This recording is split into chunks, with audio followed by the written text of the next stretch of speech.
आप सभी का स्वागत है मेरे चैनल टारगेट टाइम में। मैं आज हिंदी के व्याकरण का पहला पार्ट बताएंगे। व्याकरण पढ़ने से पहले हमें एक चीज़ की जरूरत, जो व्याकरण की नींव होती है। वो नींव क्या है हम बता रहे हैं। जब भी कोई बच्चा जन्म लेता है तो वो अपनी भाषा में वो कोई ना कोई आवाज़ देता है, यानी आवाज़ के माध्यम से अपनी भाषा को सभी के सामने प्रस्तुत करता है। और जो व्यक्ति उस बच्चे का परवरिश करते हैं और जिस भाषा में बोलते हैं, वो बच्चा उसी भाषा में अपनी बातों को 2-3 वर्ष बाद बोलने लगता है। यानी भाषा ही वो माध्यम होता है जो व्यक्ति अपने बातों को दूसरों के सामने रखता है। तो पहले हम भाषा के बारे में पढ़ रहे हैं, उसके बाद आगे हम लोग इसकी व्याकरण पढ़ेंगे हिंदी के। भाषा और व्याकरण, यानी भाषा का संबंध व्याकरण से है और व्याकरण का संबंध भाषा से है। तो भाषा क्या होता है? भाषा वह माध्यम होता है जिसमें व्यक्ति द्वारा अपनी बातों का आदान प्रदान करता है, यानी वह माध्यम जिसके द्वारा व्यक्ति अपने विचारों, बातों का आदान प्रदान करता है, उसे ही हम भाषा बोलते हैं। भाषा के माध्यम से कोई भी व्यक्ति अपने जो विचार होते हैं या कोई बात है उसका आदान प्रदान किया जाता है। भाषा में एक और चीज़ है, भाषा केवल एक ही लोग बोल देंगे उससे नहीं होगा। भाषा सभी लोग बोलते हैं, इसमें संप्रेषण का अहम रोल होता है। भाषा अगर है तो संप्रेषण भी वहाँ पे है।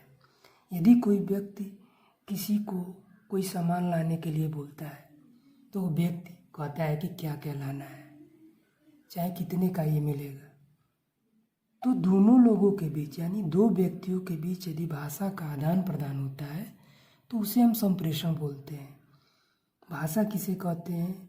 भाषा में कोई भी व्यक्ति जो अपने विचारों को बात के माध्यम से, आवाज़ के माध्यम से आदान प्रदान करता है, उसे भाषा बोलते हैं। लेकिन जब दो लोग अपनी बातों का और विचारों को अपने आप में आदान प्रदान करते हैं तो उसे संप्रेषण बोलते हैं। यानी भाषा और संप्रेषण का हम लोग जानकारी ले लिए। अब आगे बढ़ते हैं। भाषा के प्रकार। अब हमें भाषा के प्रकार के बारे में पढ़ना पड़ेगा, क्योंकि भाषा के माध्यम से ही हम अपनी बात को आदान प्रदान करते हैं दूसरों के साथ। तो भाषा कितने प्रकार का होता है, कितने प्रकार का होता है और इसे किन किन नियमों से अर्जित किया जा सकता है। चलिए, भाषा 3 प्रकार का होता है। पहला होता है मौखिक भाषा, दूसरा होता है लिखित भाषा, तीसरा होता है सांकेतिक भाषा। यानी भाषा के प्रकार 3 हुए, मौखिक, लिखित, सांकेतिक। ऐसे ही समझ में आ रहा है कि जो मौखिक होता है मुख से बोलने वाला, लिखित जो होता है लिख के किसी को अपनी बात बताने वाला, और सांकेतिक यानी किसी को संकेत के माध्यम से अपनी बात को बताना। तो भाषा के प्रकार जो हुए 3 हो गए, मौखिक, लिखित, सांकेतिक। मौखिक किसे कहते हैं? जो लोग मुख से बोलकर अपने भावों और विचारों को व्यक्त करते हैं किसी के सामने, उसे मौखिक भाषा बोलेंगे। लिखित जो होगा, लिख कर किसी को अपनी बातों को बताना। सांकेतिक यानी संकेत के माध्यम से किसी को अपनी बात बताना। मौखिक में मनुष्य का पहला भाषा होता है। जो मौखिक भाषा होता है मनुष्य का पहला भाषा होता है, क्योंकि हम बताए हैं पहले ही, कोई भी बालक जब जन्म लेता है तो अपनी भाषा बोलता है, रोने वाली भाषा। फिर धीरे धीरे वो बालक उस परिवेश में ढल जाता है जिस परिवेश में उसके माता पिता भाषा बोलते हैं। वो 2-3 वर्ष के बाद वही भाषा वो बोलने लगता है। दूसरा, दूरदर्शन, रेडियो, टेलीफोन के माध्यम से मौखिक भाषा होता है। अब लिखित भाषा के बारे में पूछते हैं, चाहे बताते हैं कि मौखिक भाषा होता क्या है। लिखित भाषा ये सुरक्षित भाषा है। पुराने जो लोग होते थे, जो आज से 100 वर्ष पहले, 1000 वर्ष पहले, वो अपना जो लिखित रूप से अपने बारे में पत्थरों पे लिखे हैं। तो आज जब खोज होता है तो हमें मालूम होता है कि ये लोग ऐसे थे, ऐसे काम करते थे, ऐसा रहन सहन था। यानी लिखित भाषा के माध्यम से ही हम किसी जो प्राचीन बातों को, चाहे प्राचीन जो कहानियाँ हैं, प्राचीन जो लोग हैं, उनके बारे में जानकारी लेते हैं लिखित भाषा के माध्यम से।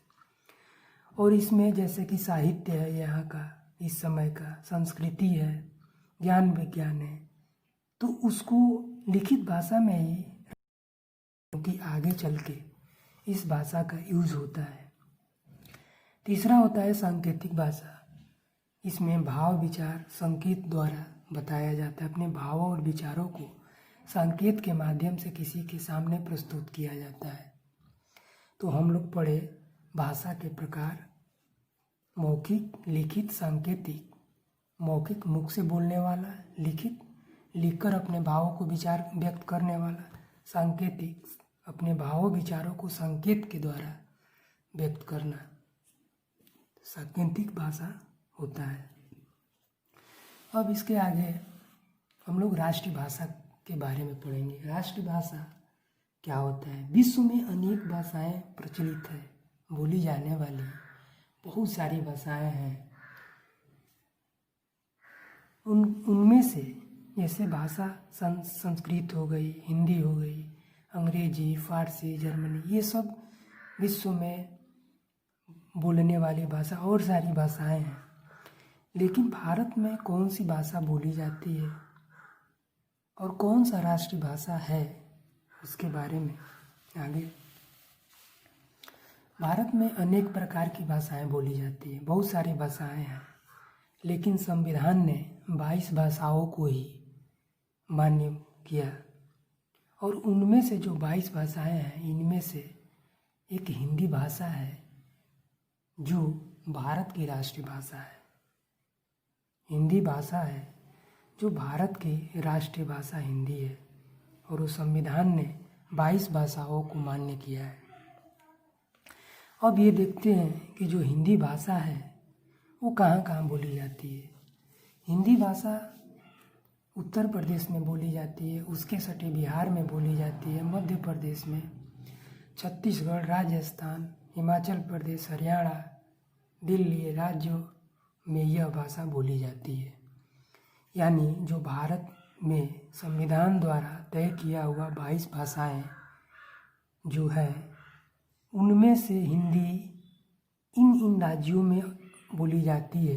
यानी कोई भी भाषा जो देश में अधिक बोली जाती है उसे ही हम राष्ट्रीय भाषा कहते हैं। यानी बहुत सारे राज्यों में हिंदी बोली जाती है, इसलिए भारत की राष्ट्रीय भाषा हिंदी होती है, चाहे मानी गई है संविधान में। इसके आगे हम लोग पढ़ेंगे लिपि। लिपि क्या होती है? लिपि लिखने की भाषा का ढंग, तरीका, वही लिपि होती है। यानी लिखने की विधि या जो ढंग होता है उसी को हम लिपि बोलते हैं।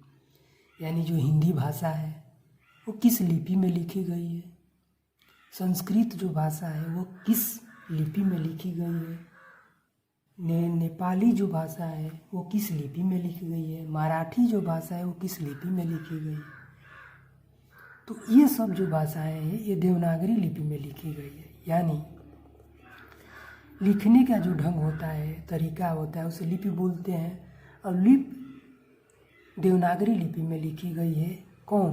हिंदी, संस्कृत, नेपाली, मराठी भाषाएं जो बोली जाती है वो देवनागरी लिपि में लिखी जाती है। यानी लिखने का एक तरह का तरीका देवनागरी लिपि होती है। कौन कौन भाषा? हिंदी, संस्कृत, नेपाली, मराठी और मराठी, ये देवनागरी लिपि में लिखी गई है। अब इसके आगे व्याकरण, यानी हमको जानकारी भाषा की पूरी हो गई। भाषा के प्रकार, उसके बाद से राष्ट्रभाषा, उसके बाद लिपि, यानी ये बेस पॉइंट है व्याकरण का। अब व्याकरण के बारे में पढ़ेंगे कि व्याकरण होता क्या है। व्याकरण जो होता है वह शास्त्र होता है। व्याकरण वह शास्त्र होता है जिसके द्वारा हम अपनी भाषा को शुद्ध व्यवस्थित, व्याकरण वह शास्त्र होता है जिसके द्वारा हम अपनी भाषा को शुद्ध तरीके से, व्यवस्थित तरीके से बोल सकते हैं या लिख सकते हैं, उसी को हम भाषा बोलते हैं। व्याकरण किसे कहते हैं? अगर कोई पूछे तो आप कह सकते हैं कि वो शास्त्र होता है, वह नियम होता है, वह एक तरह का तरीका होता है। जो भी व्यक्ति अपनी भाषा, जो भी इसकी भाषा हो, उसमें वो शुद्ध व्यवस्थित तरीका से बोलता है तो उसे हम भाषा बोलते हैं।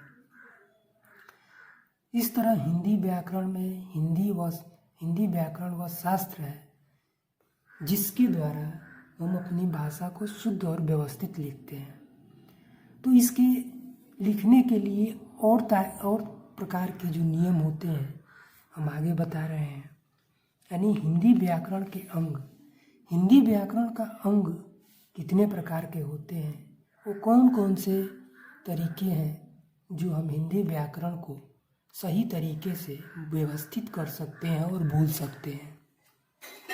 वो 4 प्रकार के होते हैं: वर्ण विचार, शब्द विचार, वाक्य विचार तथा रूप विचार। यानी वर्ण विचार यानी वर्णों के बारे में हम लोग विचार करेंगे। यानी वर्ण का सही तरीके से ज्ञान होना चाहिए, तभी आप व्याकरण के नियम आगे पढ़ सकते हैं और कोई भी भाषा शुद्ध और व्यवस्थित कर सकते हैं।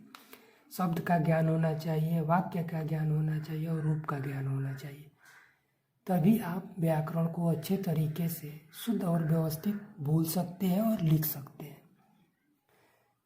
तो व्याकरण के अंग 4 प्रकार के हो गए: वर्ण विचार, शब्द विचार, वाक्य विचार और रूप विचार।